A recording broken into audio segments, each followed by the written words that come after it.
Okay, so I'm just going to start with station 1. This is the difference of two squares.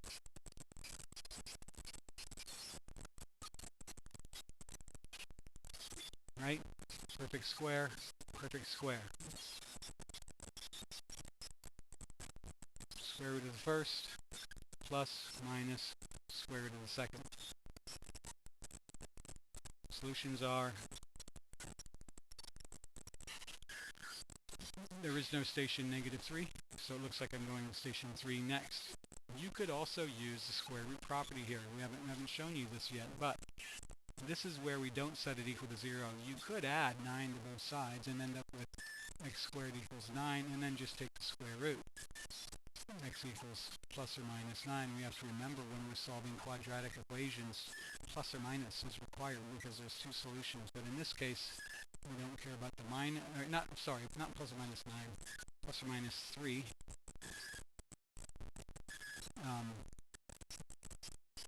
But we don't care about the minus, so it's just x equals 3. So we're going to station 3. This is station 3, so set it equal to 0 by subtraction. So then I get 2x squared minus 7x minus 30 equals 0. And so then I'm going to do 2 times 30.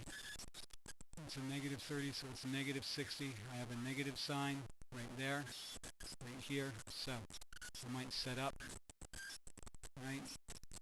Since this is a 2, I could go ahead and do 2x and x, right? That's minus, so my signs are different, so I'm not going to put those in yet. Okay, and so I need factor pairs of 60 that add to negative 7, so the bigger one has to be negative, so we're looking at negative 61, negative 32, negative 23, negative 15, 4, right, negative 12, 5. There we go. So negative 12 and 5. Now I could try and work those in here just by guess and check if I want, or I could go ahead and do the box, which is what I normally do. So I got 2x squared, and I've got negative 30. And you know what? You can just do an x here if you want, because that's always going to be a factor in both, right? So greatest common factor. Oh, I got to put the other two things in, right? Minus 12x and 5. Okay, so these are both even, and so I'm going to pull out 2, right? And so that's going to be 2x and x. That's 2x squared. 2x times minus 6 is going to work. Okay, so it's going to be x minus 6, and it's going to be then factor out the common factor here, or what is 6 times what is 30, and that's going to be 5. I should have had an x there the whole time. So anyway, I rushed through that because this part doesn't matter. That's going to be the negative solution, 2x plus 5. And so, you know, I'm going to say that 2x plus 5 equals 0, and therefore 2x equals negative 5, x equals negative 5 over 2, but I don't care because there's no negative stations. Really, I could have just skipped all of that and just said x equals 6. So I'm going to station 6. Okay, so this is a binomial squared. You don't have to know that, but it's helpful. It's definitely helpful. Very straightforward. I've got x, I've got a plus sign, I've got a plain old x. You know what? Don't worry about binomial squared. All that means is that these two factors are going to be the same. So we'll put an x in, right? I've got a plus sign there, so my signs are the same. I've got a minus, so this has to be minus. And now I need factor pairs of 4 that add to 4. Okay, well, there's only 2, 2, and 1, 4, and 2, 2. So x equals 2. That makes it easy. We're going to station 2. This looks like a lot like the other one that we did. Okay, I've got 2x squared minus 4x, and I'm going to do the same thing. I'm going to subtract 30 from both sides. But I do have a GCF, and we haven't run into that yet.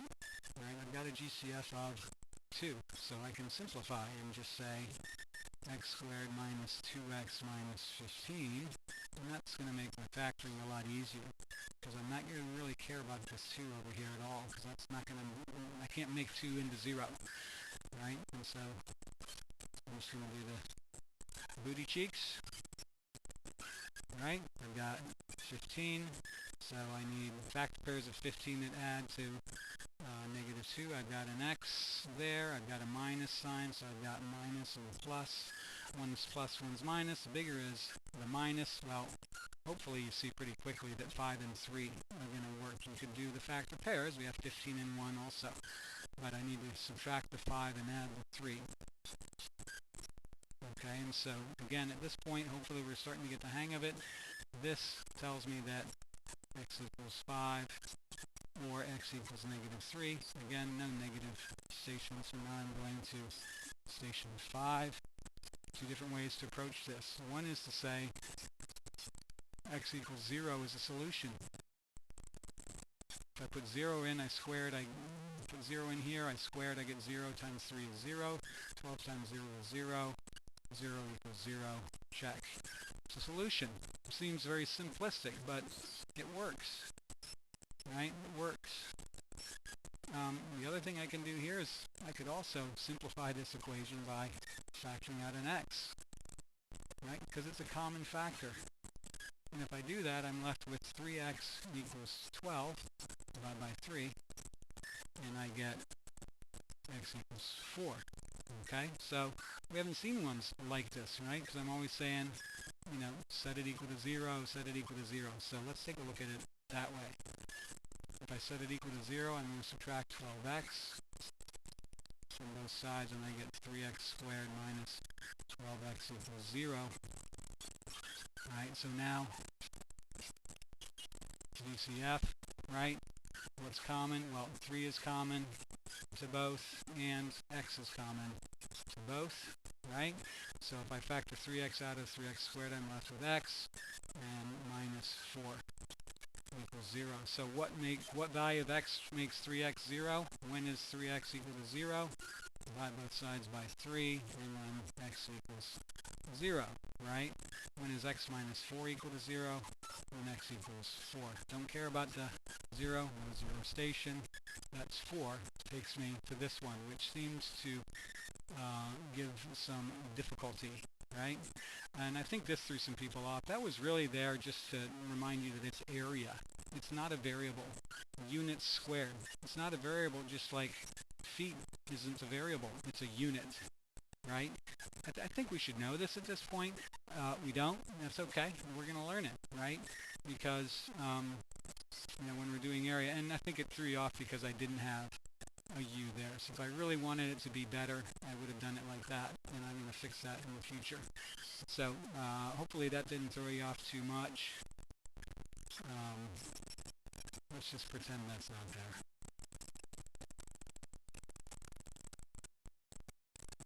And that'll make that easier for you. Okay? So this one gave a lot of people trouble. X plus 14, x plus 8 is the area, right? Length times width equals area. And the area is 135. That equals 135. So a lot of people got to this point, and then they got stuck in the muck. Out of luck. Right? And I can see that. I can see that this would have been hard. I think this is definitely the more challenging problem on the, let's not do that, okay, on the whole thing. I'm just going to recopy it. Now actually, you know what, I'm going to FOIL, because I'm going to have to expand this, subtract that, and then factor. Right? So a lot of people expanded this, and they got whatever, x squared, so plus 8 plus 14, so it was plus 22x, right? And then 14 times 8 is 80 plus 32, or 112. And that equals 135. Okay? So they kind of got stuck here. Some people took the 135 and subtracted it and got to this place. X plus 14, x plus 8 minus 135 equals 0. Okay, well, okay, that's true. It's a true statement, right? But if I put negative 8 in, right? I get 0 here, times this is 0, but I still have the 135. Zero property works when you have the product of numbers equal to 0. Well, this is not 0. So I've got to multiply it out, subtract the 135, and then I have it equal to 0. Right? So now I have x squared plus 22x. Right? So 135 subtracted from 112. What's the difference between 12 and 35? I believe it's 23. And I'm subtracting, it's negative 23. Now I got the 0. Now I can factor and use zero product property. Zero product property. So now I just go on my merry way, right? This should be, I think, 1, right? We started with 1 and this is the last of the exercises. So we've got an x and an x, right? I've got a minus sign, so it's plus minus. And I've got factors of 23 that add to 22. Well, fortunately, 23 is prime for us. Makes it pretty easy. Okay, so x equals 1. That's going to be negative 23. And we don't care. So, you know, it would have mattered if you started on number 4, but because we would have then gone to 1 and on from there. So there you go.